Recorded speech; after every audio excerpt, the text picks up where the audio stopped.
Some people in the world will just run you fucking bone dry, dude.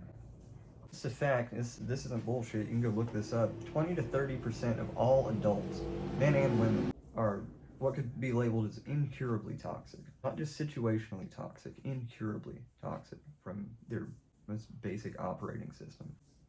And the way that these people learned how to get attention, what they consider to be love, is just being able to use you as a device, a tool,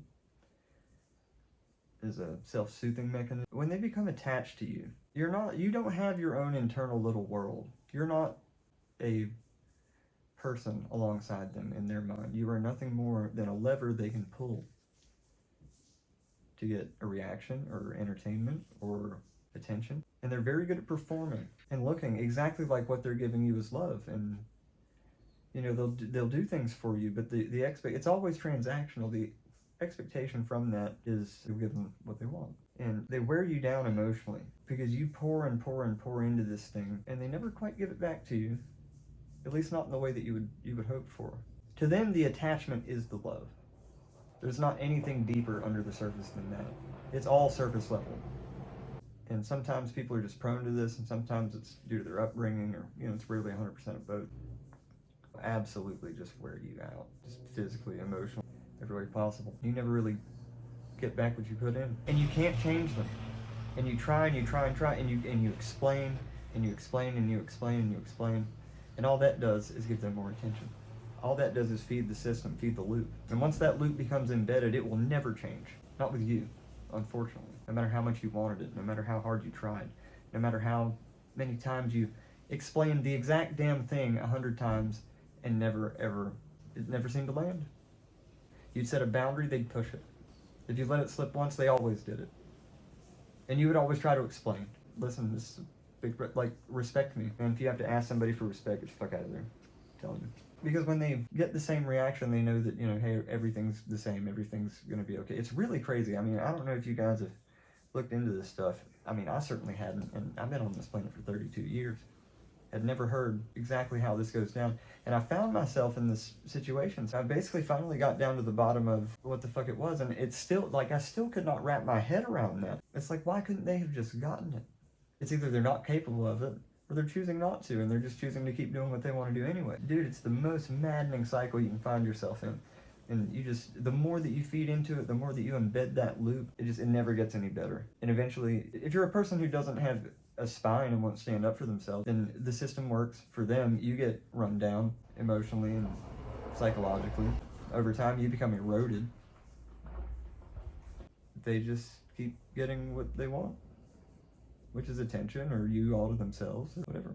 And that's what they'll do. Over time, they will push you away from your friends, your family, everybody that you know, and it'll just be the two of you. And oftentimes, it's really enjoyable at first. It feels like love. When the system no longer serves them, if you fracture the system, all of a sudden they find out that the old manipulation tactics that they used to use won't work anymore because you've caught on.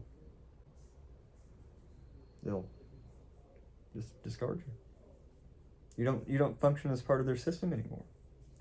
They were incapable of real love, what you call real love, to begin with. And I know that's a hard thing to admit, that's what it was. But it felt so damn much like love. It wasn't. You were just a lever in their system that they could pull or push. To these people, love is not what you consider to be love. It's chaos.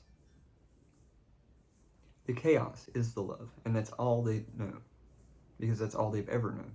Usually from childhood. And if it becomes embedded, especially in the teenage years, it will never get any better. They can't change.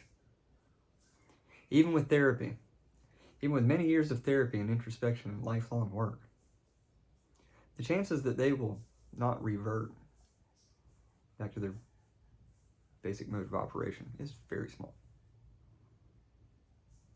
They will never see you as a person, not for who you are. And if you just so happen to die or something, they won't frame it as, oh wow, that's a person and I miss them. Oh, that's a whole person, how sad they're gone.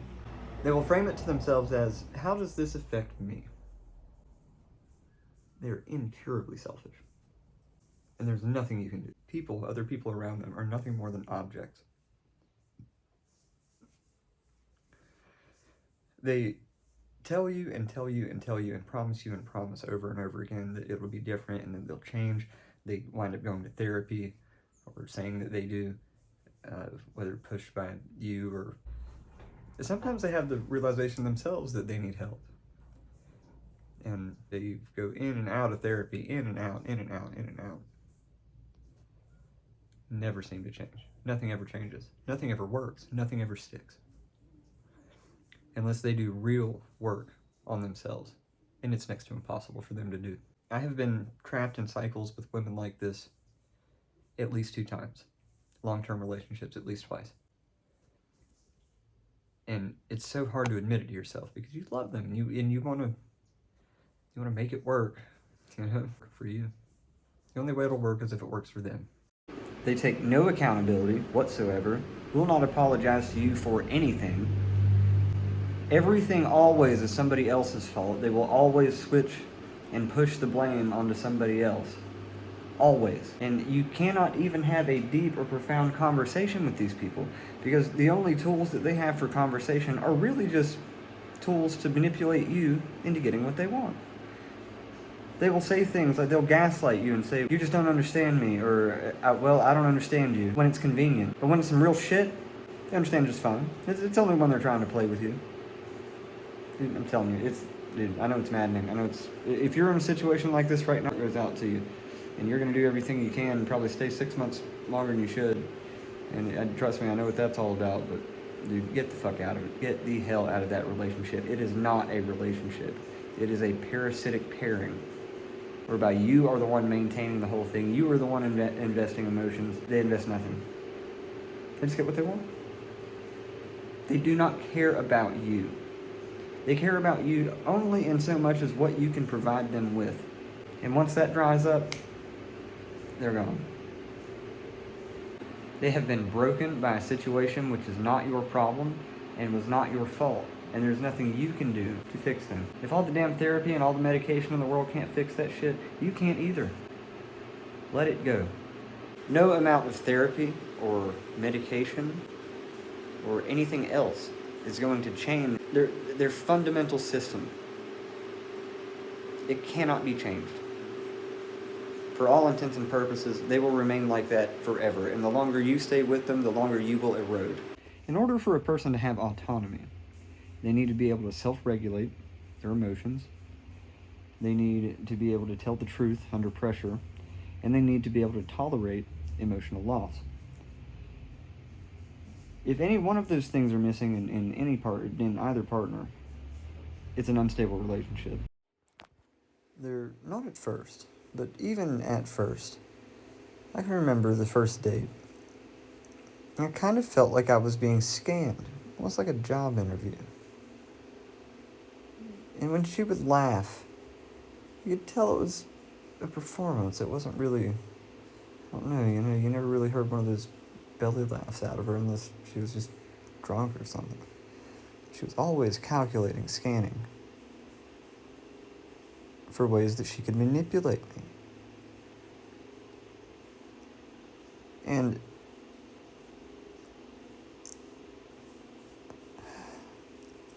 dude, I never could understand how somebody could do that to somebody that they claim to love,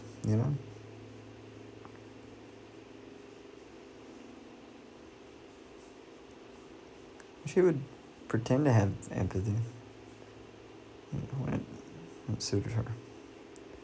But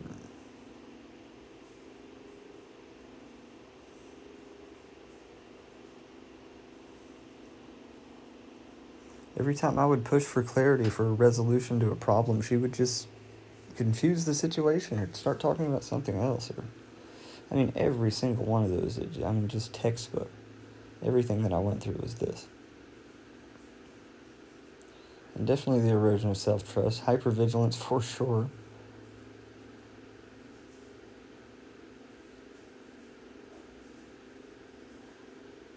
And so basically either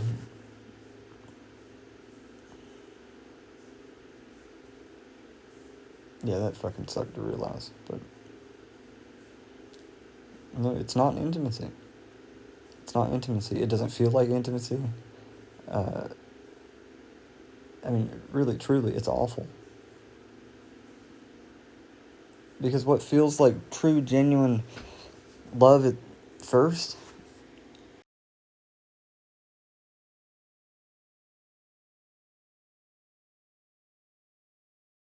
in a real relationship, you will not have to ask for respect once. You will not have to ask every day, or every week, or every couple of days for them to respect a boundary that you set 1,000 goddamn times.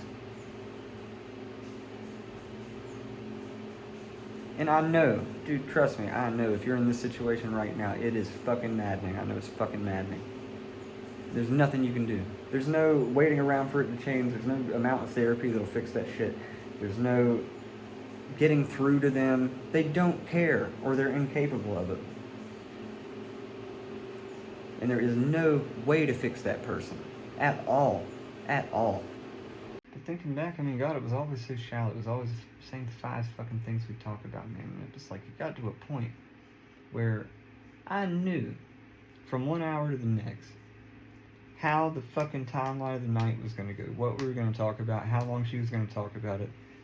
And I'm expected to give the same responses that I always do, because I'm, again, not a human being with opinions that she wants to hear. I'm an emotional regulation device, and nothing else. And nothing else. It was the most weird, but like I couldn't quite put my finger on why I felt so uneasy at first. Dude, this has got to be the most fucking bizarre experience of my life. God damn it if it didn't feel real. I mean, dude, I thought about marrying this girl. I thought about marrying both of them that put me through this shit. And you would think after one I'd be able to spot another.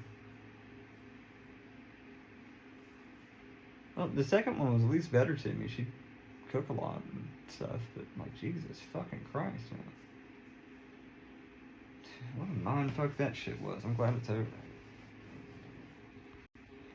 And then, man, when you call these motherfuckers out on it, it's like they just take exactly what you just accused them of, which was true, and then they turn around and project it back onto you. It is the most goddamn bizarre thing that I've ever been through in my fucking life, man. I don't get it. I don't understand how and why I keep throwing away my time on fucking girls like this. God have mercy, man. That's my fucking partner I could build with. Somebody that ain't my ass all the time that I could see every day and truly enjoy going to bed with at night. You know, you got a fucking crazy life, just something simple. I'm so tired, dude. I'm so tired. That bitch wore me the fuck out. It's all good though.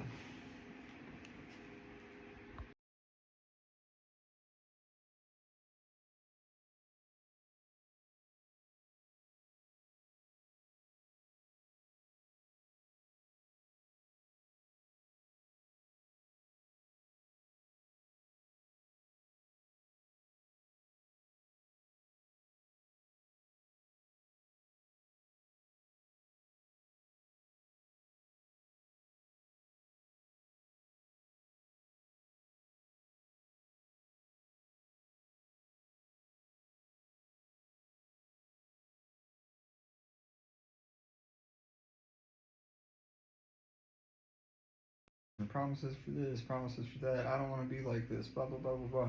And the same shit would just pass over and over and over again. So yeah, man, biggest mindfuck of my motherfucking life, to say the least. And it's like, what do you do? God, I spiraled for probably 2 or 3 months trying to figure it out, like just why. And then I finally got down to the bottom of you can't. That's just the way they're wired.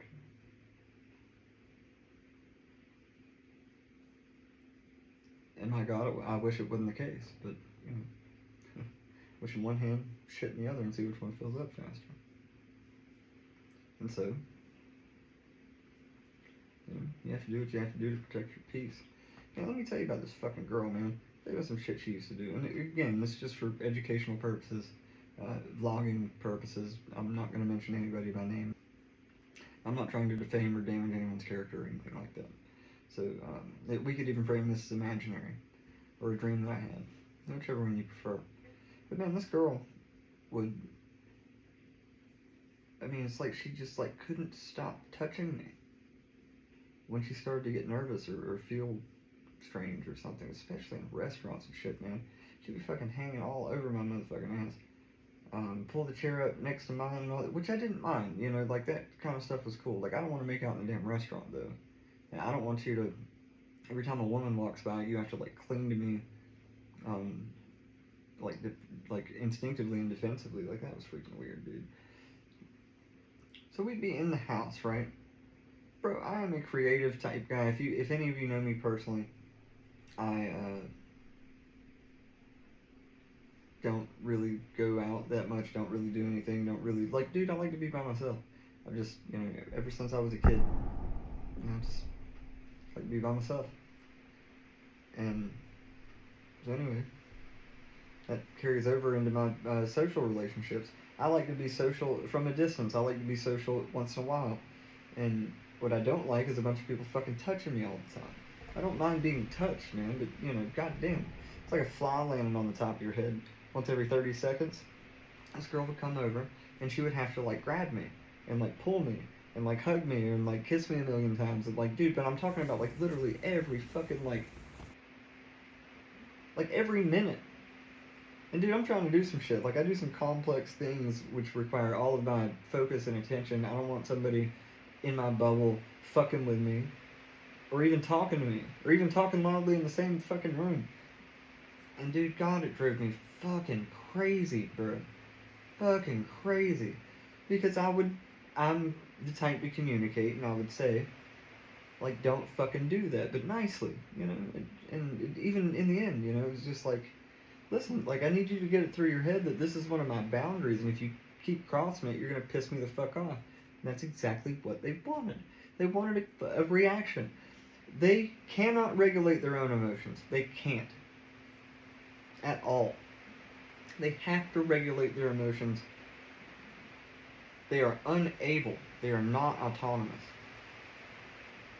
They are not able to regulate their own emotions. They have to regulate their emotions through another object, another person. And I was that object for almost a year. There was a guy before me. It was like, I don't know, like something like 8, 9, 10 years, something like a decade. I can only imagine what kind of shape he was in at the end of that. My heart goes out to him real bad. Because what you wind up doing is because, okay, when you push for clarity, they push for more confusion. I can remember almost every time I would ask a question about anything, she would just like start talking about something else. I'm like, hey, can you answer my question, please?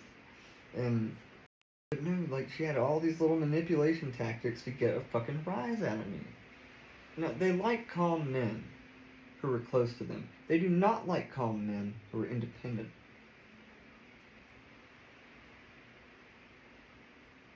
And that drove me fucking crazy, dude. I could tell you at the end, or no, I mean, pretty early on, really. She would say, like, the same thing to me every morning. Like, in a text message, almost the same. And I would send her the same-ish. Then she would always reply exactly the same. Okay, that's not too weird in and of itself. You know, some people like routine. They like what they like. You know, they have certain phrases for saying certain things. Okay, whatever. Every night, until I put my foot down and said, you're going to lose access to your fucking device completely if you don't stop doing this shit. This went on for about 6 months, dude. We'd be in the bed, like, I'm ready to go. You're getting ready to do something. Like, we're touching each other. And all of a sudden, she's gonna spin into a story about one of her ex-boyfriends, and oh, hell motherfucking no. Oh, hell motherfucking no. Oh, no, dude. No, no, wait. But it wasn't because she forgot that I had set this boundary a million times. I guess I didn't set shit for a boundary, did I? That was my fault. But it wasn't that she forgot. It's that she knew that that would piss me off, and that's what she wanted to do.